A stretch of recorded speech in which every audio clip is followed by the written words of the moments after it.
Kalma.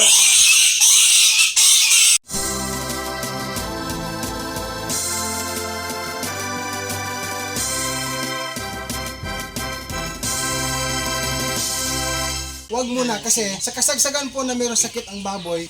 Mga ka-farmers, magandang araw po sa ating lahat. So today's video mga ka-farmers, nandito po tayo ngayon sa ating kababayan na si Ate Winnie po, no? Kasi tutulong po ako ngayon sa kanyang dalawang biik na binili. Nag-scouring po kasi, nagkaroon ng piglet scouring, no?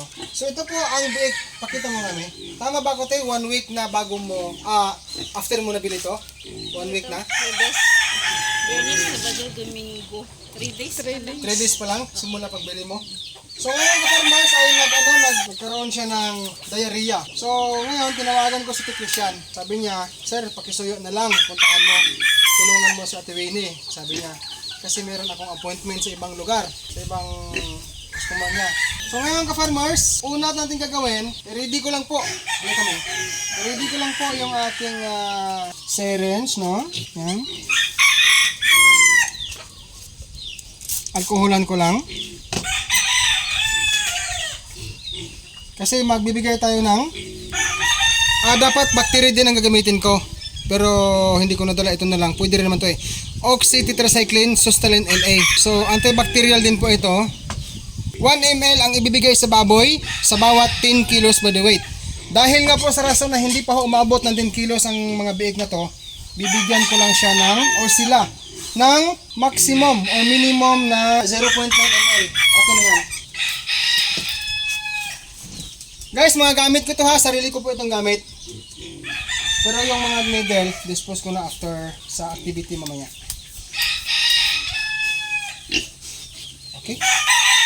So, ang gagawin mo boss, ang paghawak mo, advice ko lang, mamaya, sa dibdib niya, yung dughan niya ba, buhatin mo sa dibdib niya, tapos yung dalawang paa niya dyan, o kaya pa ganun. Kasi sa ano ako magtuturok, sa may liig.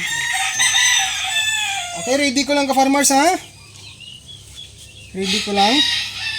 Pagkatapos nating magbigay ng Sustaline LA mga ka-farmers, itong hawak ko, bibigyan ko rin kasunod ng Big Sun SP Injectable Vitamins with B-Complex plus Liver Extract. Ito po. Yan. Siyempre unahin natin yung Sustaline LA. Okay. 1. Adjust natin, medyo madilim lang, pasensya na ho. Ito yung purpose ha, yung umiikot-ikot na to. Adjustment po ito. Adjuster. Okay. Sige boss, unahin natin yung isa. Teka lang. Medyo mahirap ano?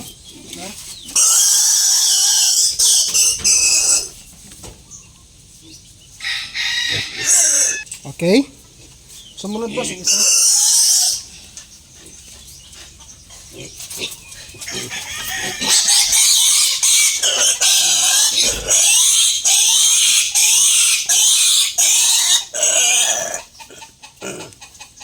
Hilot mo na, massage mo na. Okay. So, sumunod po mga ka-farmers, isunod natin ang pagbigay po ng Big Sun SP. Ituturok natin mga ka-farmers sa bandang left side na liig. So, ito po ay tulong po ni Dudong Villaran sa isa nating kahagresor sa Tuwini. So, bigyan natin ka-farmers ng tig 2 ml per biik po. So, 2 that is times 2, 4. 4 po ang i-ready natin. I-adjust ko lang. 1, 2, 1, 2, 6, 7. Yan. Kahit sumubra konti, okay lang.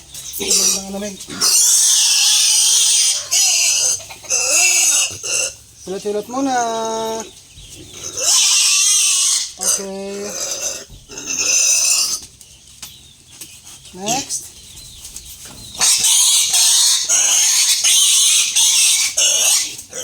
Sige.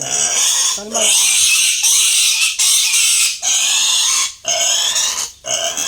Massage muna. Okay na ka-farmer. Ayan. So ate, may ano ako sa'yo, may advice. So advice ko number 1, huwag niyo munang paliguan, ha? Huwag muna kasi sa kasagsagan po na mayroong sakit ang baboy, diarrhea, no, piglets scouring, hindi po pinapayo ng mga eksperto yan na paliliguan natin. Okay? Tandaan Pero mo tiyan. pwede ibasyahan ang ano na. Ay, yung cleaning. Pwede yun. Mag-cleaning lang. Dry and wet cleaning pwede. Yan. So, huwag mo lang munang paliguan. Yan. Nabigyan na ng vitamins sa antibiotic. Yan, ka-farmers. I-ano natin to.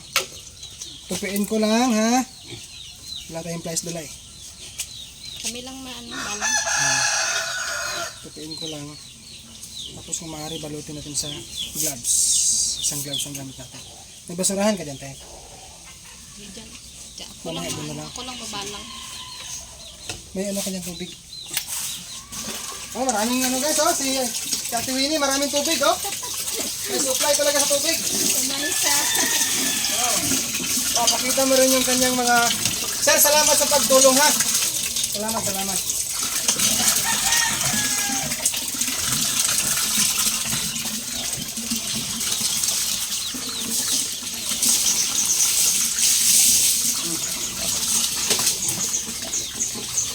Yun na sa mga baboy ka-farmers, oh.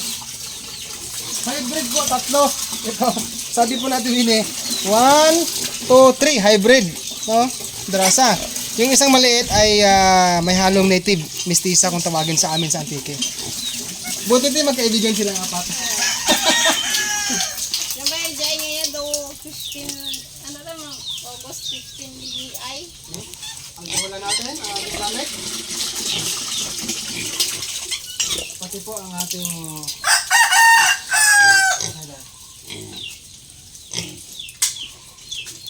Yan. Alam niyo ka-farmers, nagdala talaga po ako ng gamit, oh. Naawat ko. Nakawat is paraya. Paano Australia? Naabala. Okay Yan. lang, walang problema. Walang problema, ayos lang. Pinansil ko muna yung pagsiminto doon sa supitan ko kasi nga nalaman, oo, bago. Nalaman kong kailangan ng rescue yung baboy na. Chat ko si ano. Sige lang, guys. Kung pwede kayo tinawagan ko si Dan Paul. Nagbubasong siya. Sige lang. Pag may concern ka, te, anuhin mo lang ako kay kung available ako ang mag-assist. Ayan guys, oh, pasintabi lang ho sa kumakain, ha. Ayan, pasintabi lang ho. Size meal daw ang bakal ni ate sa bawat biik. 6,000 per head. Obserbahan mo ate sa kanilang ano, ha, status nila. Gagaling yan, te. Kaya tayo ka-farmers nagbigay ng kasabayang Big Sun SP injectable vitamins para po mas lalo silang matulungan ang mga biik na lumakas ang kanilang katawan, and then para yung gana sa pagkain babalik po, ano. Ka-farmers, maraming salamat po for watching this video. God bless us all mga ka-farmers and peace out everyone. Ate, salamat po sa iyo, ha. Salamat po. Gagaling yan ang baboy mo basta matipan lang, umaalagaan lang.